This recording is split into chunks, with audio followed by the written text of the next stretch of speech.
भोजपुरी की नई जानकारी के लिए हमारे साथ जुड़े। ये लाल रंग का सब्सक्राइब बटन क्लिक करें और बेल आइकन को दबाएं, जिससे नई वीडियो की जानकारी आप तक पहुंच जाए। जान लीजिए, सब्सक्राइब करना बिल्कुल फ्री है।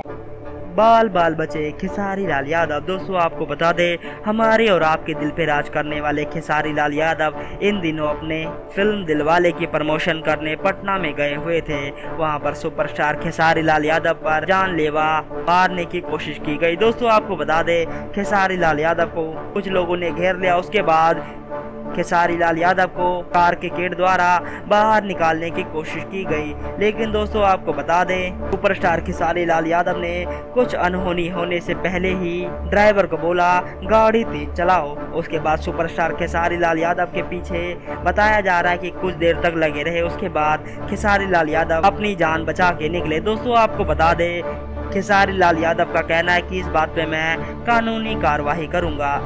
देखते हैं दोस्तों आखिर किसने ये खेसारी लाल यादव के साथ कांड करवाया। धन्यवाद।